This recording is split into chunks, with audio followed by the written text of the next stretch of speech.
Filum yang pertama adalah filum protozoa.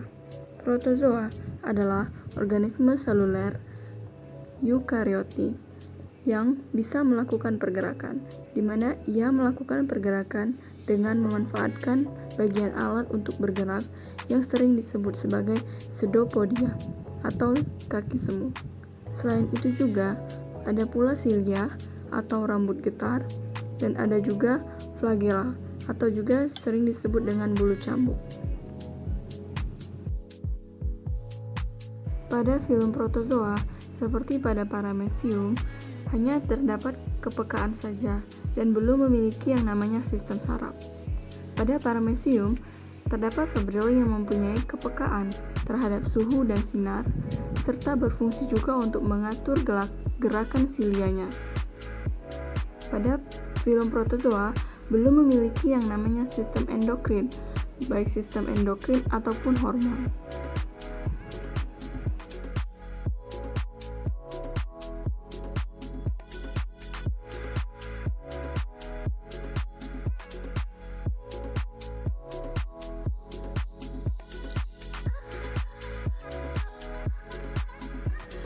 Selanjutnya, filum yang kedua adalah filum porifera, di mana pada filum porifera ditemukan sel-sel intersosial yang dapat berkembang menjadi nematokis, neurosekretori, dan gamet.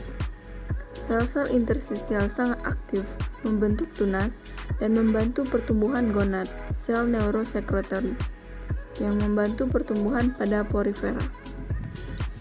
Sel-sel tersebut menghasilkan sekresi neurohormon yang dalam kaitannya sistem endokrin pada porifera.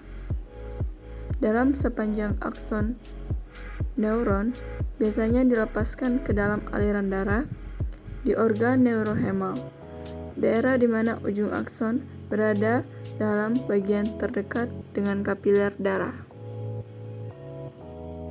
Hormon pada invertebrata berfungsi untuk mengatur penyebaran kromatofor, molting atau pergantian kulit, pertumbuhan, reproduksi secara seksual, dan perkembangan. Sejumlah invertebrata tidak mempunyai organ khusus untuk sekresi hormon, sehingga sekresinya dilaksanakan oleh sel neurosekretori.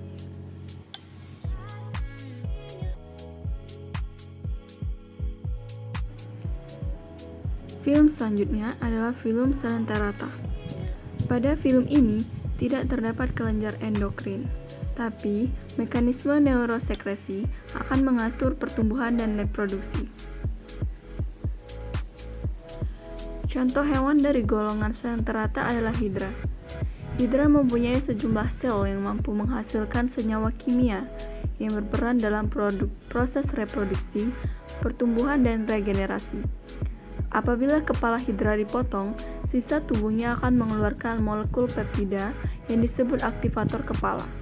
Zat tersebut menyebabkan sisa tubuh hidra dapat membentuk mulut dan tentakel, dan selanjutnya mulai membentuk daerah kepala. Pada Coelenterata, seluruh sistem saraf bekerja sebagai sistem neurosekresi. Misalnya pada ubur-ubur, syaraf cincin sirkumoral dengan serabut radialnya mempunyai sel-sel neurosekresi. Neurohormon belum diketahui strukturnya, tapi mempunyai fungsi penting misalnya untuk proses melepaskan gamet.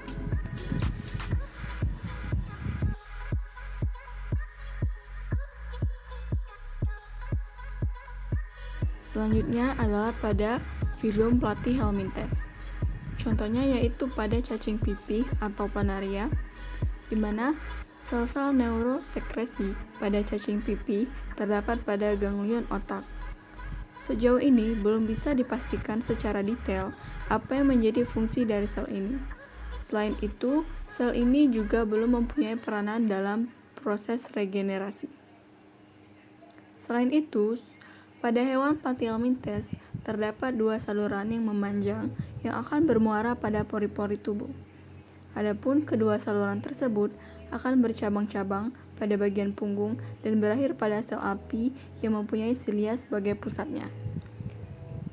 Pada Platyhelminthes mempunyai ganglion yang mana sel-sel tersebut berkonsentrasi pada bagian tepi tubuhnya. Dengan keadaan ini, sistem saraf pada pelatih Helminth akan membentuk sistem tangga tali dengan otak pada bagian bawah tubuh yang menjadi sifatnya.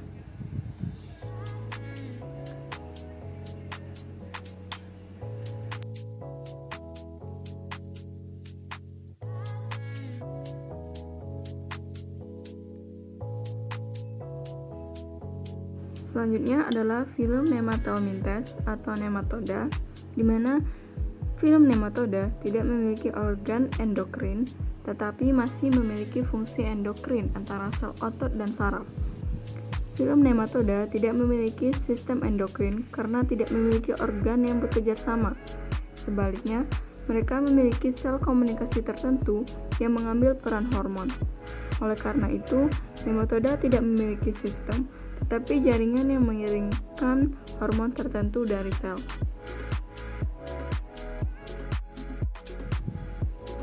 Adapun sistem hormon pada nematelmintes bekerja sama dengan beberapa saraf yang ada pada hewan nematelmintes tersebut, yang mana akan memberikan pengaruh nantinya terhadap semua aspek dalam hidup hewan nematelmintes tersebut.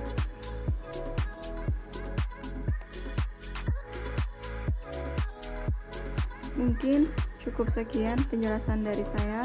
Mohon maaf bila terdapat kesalahan. Sekali lagi terima kasih telah menonton. Semoga penjelasan tersebut bermanfaat bagi kita semua. Terima kasih.